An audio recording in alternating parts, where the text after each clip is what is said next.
आराम से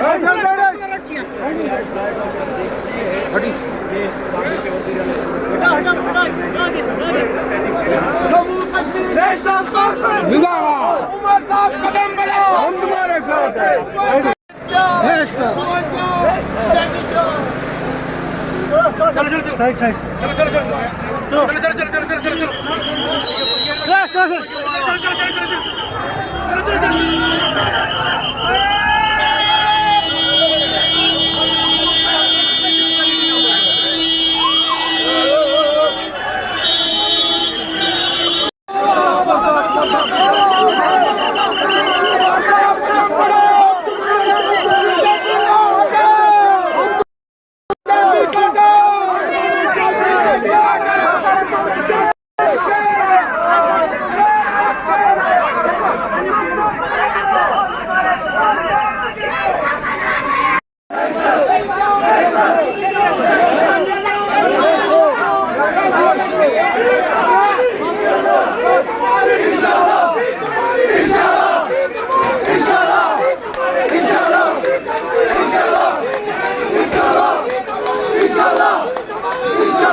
नॉमिनेशन के फॉर्म जो है सबमिट किए गए थे। कैसे देखते हैं आप एमसी को, जो वर्कर्स हैं, कैसे देखें आने वाले इंतखाबात, क्या जो लोकसभा में देखने को मिला, क्या वही वोट शेयरिंग आज होगी? आप वर्कर्स का जोशो खरोश देख रहे हैं, आए हुए हैं, खुद आए हुए हैं बहुत सारे डिफरेंट जगहों से अपने अपने कैंडिडेट्स को सपोर्ट करने। तो डीसी ऑफिस के बाहर खड़े हैं हम, वो लोग अभी अपने जो है नॉमिनेशंस वो फाइल कर रहे हैं।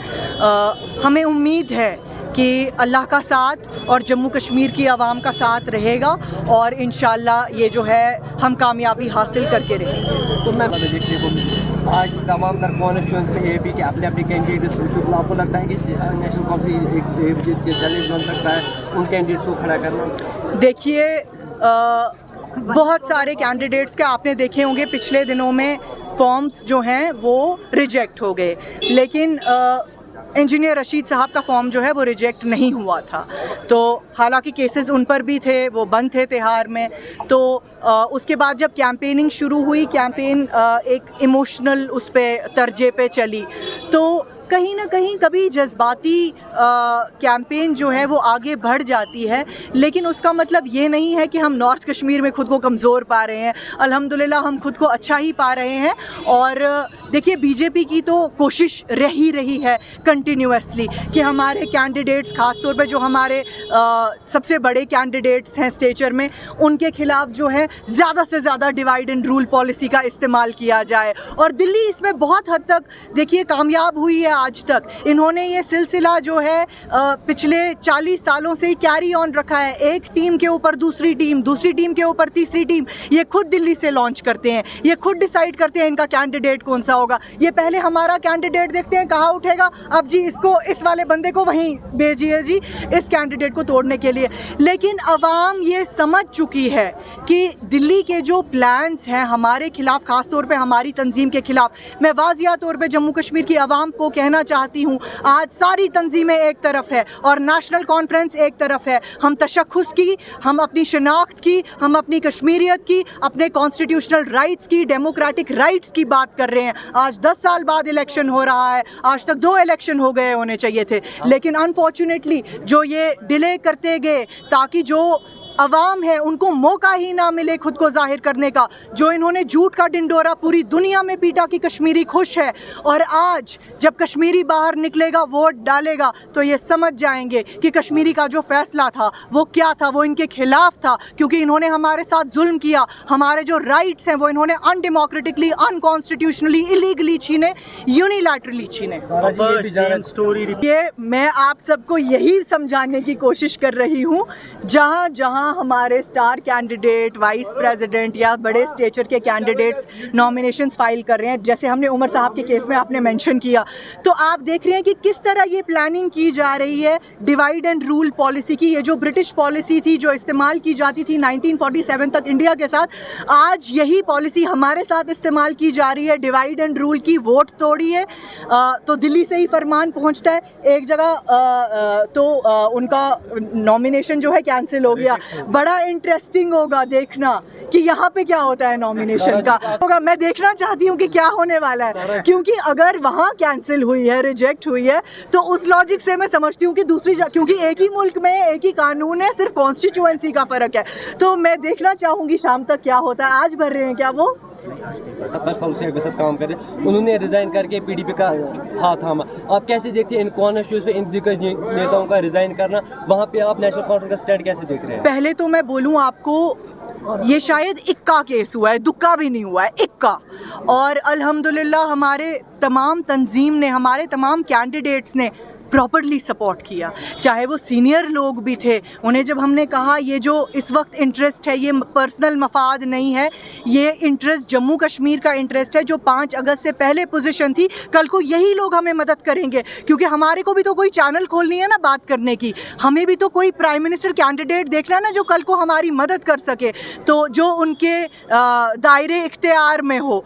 तो मुझे लगता है तकरीबन सारे उन्होंने अपने पर्सनल मफाद छोड़ के वो समझ गए कि नहीं, इस वक्त जो है ये खुद एक एमएलए बनना जो है, इससे बड़ी बात है कि हमारी स्टेट, हमारे कवानीन, हमारे हुकूक जो हैं वो वापस हों, और जो बाकी चीज़ें हैं वो बाद में देखी जाएंगी। इस वक्त हमारा इंटरेस्ट बड़ा है, स्टेट का है। हमारी स्टेट के 2 हिस्से हुए हैं, कानून ख़त्म हो गए हैं, तो इस वक्त जो है मेन हमारा मोटिव है पहले हम उन सारी चीज़ों को जो है वो बहाल करें, उसके बाद जो है वो देखा जाएगा कि पर्सनली ये सब चीज़ें, देखिए छोटी मोटी चीज़ें होएंगी अगर आप कभी मना कर दे देंगे कैंडिडेट को, लेकिन हमारे फिर भी मैं शुक्रगुजार हूँ अल्लाह की और सारे कैंडिडेट्स की भी, फिर भी नहीं हुआ, इक्का केस में शायद हुआ होगा। डॉक्टर साहब ने, डॉक्टर फ़ारूक अब्दुल्ला साहब ने तमाम तंजीमों को इकट्ठा किया, बोला PAGD बनाइए और हम जी इसी के अम्ब्रेला के नीचे साथ में काम करेंगे, क्योंकि ये स्टेट का इंटरेस्ट है, इंटरेस्ट बड़ा है।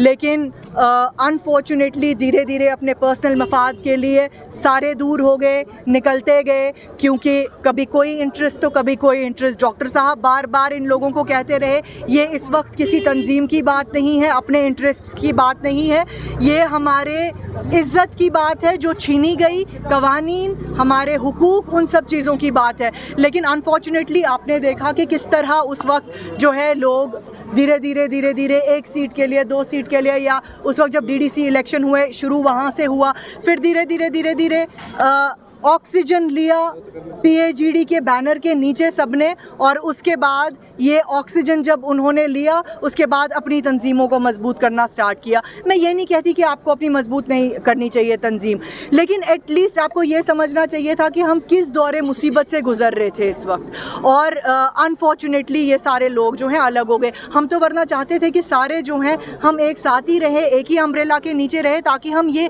लड़ाई हमारी सिर्फ अकेले की नहीं है, ये हर कश्मीरी की लड़ाई है, हर भाई जो यहाँ पे खड़ा है ये उन सब की लड़ाई है। तो हम तो चाहते थे कि ये हम एक साथ, एक संग चल के लड़े, लेकिन चलिए अब अल्लाह को ये मंजूर नहीं था और बाकी तंजीमों को भी मंजूर नहीं था, लेकिन आगे इंशाअल्लाह हम कोशिश करेंगे कि जो भी छीना गया है वो वापस आए। आपका सवाल है कि फ्री एंड फेयर। देखिए, हम इलेक्शन कमीशन से गुजारिश करते हैं कि जो इलेक्शंस हैं वो फ्री एंड फेयर हो। हमने पिछले दिनों में देखा पोस्टिंग्स हो रहे हैं, कुछ हो रहा है, तो जब इलेक्शन के दौरान ये सब होता है तो आपके मन में कई सारे सवाल खदशात पैदा हो जाते हैं कि इस वक्त क्यों हो रहा है जब मॉडल कोड ऑफ कंडक्ट जो है वो लागू हो चुकी है। इसलिए हम गुजारिश करते हैं कि भाई एक फेयर चांस दे, लेवल प्लेइंग फील्ड दे, ताकि हर तंजीम को जो है फेयर मौका मिले और एक साफ ट्रांसपेरेंट तरीके से जो है ये इलेक्शन मुकम्मल हो और लोगों के जो जज्बात हैं उनकी कदर हो। सारा जी, अगर कश्मीर